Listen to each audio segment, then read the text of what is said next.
அசைத்திடவே நான் மறந்தேன். சுவாசமாய் என்னுள்ளில் நீ வந்தாய், வாசமாய் என்றும் நீ எனில் நின்றாய். உன்னை பிரியாமல் நான் வாழ்வேன், உந்தன் திருநெஞ்சில் நான் அயர்வேன். உன் பாத சுவடில் என் பாதம் பதிப்பேன், உன்னோடு நான் வாழுவேன். என் வாழ்வின் பொருள் காணுவேன்.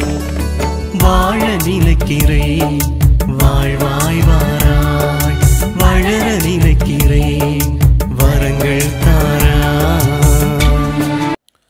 செவியை பொருத்தியவர் கேளாதிருப்பாரோ, கண்ணை உருவாக்கியவர் காணாதிருப்பாரோ. திருப்பாடல் 94:9. நம்மை படைத்தவருக்கு தெரியும் நமக்கு என்ன தேவை என்று.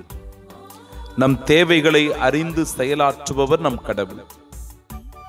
சில பேருக்கு வேண்டும் வரம் கிடைக்காமல் போயிருக்கலாம், சிலருக்கு கிடைத்தும் பலனில்லாமல் போயிருக்கலாம், இன்னும் சிலருக்கு கிடைக்க வேண்டியது தாமதமாக இருக்கலாம்.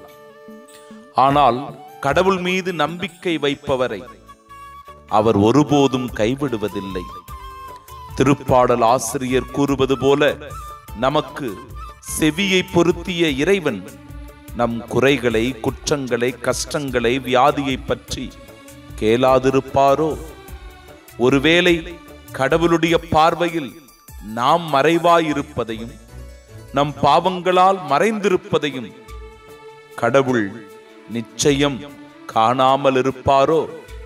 இல்லை. நம்மை அறிந்து புரிந்து வைத்துள்ளவர்தான் நம் தெய்வம். என்றும் நமக்கு துணையாயிருப்பவர்தான் நம் கடவுள். நமக்கு உதவி புரிய ஓடோடி வருபவர்தான் நம் ஆண்டவர் இயேசு கிறிஸ்து. ஓ இயேசு கிறிஸ்துவே, ஒளிவட்டத்தில் பிரகாசமாய் வெளிப்படும் கிறிஸ்துவே, எங்கள் மீது என்றென்றும் இரக்கமாயிரும். எங்களுக்காக எப்பொழுதும் உடனிருந்து பாதுகாத்து வழிநடத்தியருளும்.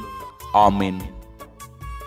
அன்னையாய் அலையோரம் காத்திருந்தாய், உணவேந்தி உறங்காமல் விழித்திருந்தாய். என் படகில் என அறியாயர்ந்திருந்தாய், அதை அறியா ஆழியில் அமிழ்ந்திருந்தேன். உன்னை அறியாமல் நான் வாழ்ந்தேன், உன்னை தெரியாமல் நான் அலைந்தேன். வழிபாதை முழுதும் என் பின்னால் நடந்து எனக்காக காத்திருந்தாய். தாயான என் தெய்வமே, வாழ நினைக்கிறேன் வாழ்வாய் வாராய், வளர நினைக்கிறேன் வரங்கள் தாராய். வாழ நினைக்கிறேன் வாழ்வாய் வாராய், வளர நினைக்கிறேன் வரங்கள் தாராய்.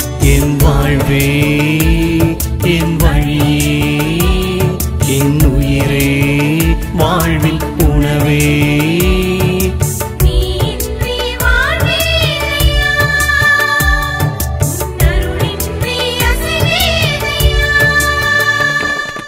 வாழ நினைக்கிறேன் வாழ்வாய் வாராய், வளர நினைக்கிறேன் வரங்கள் தாராய்.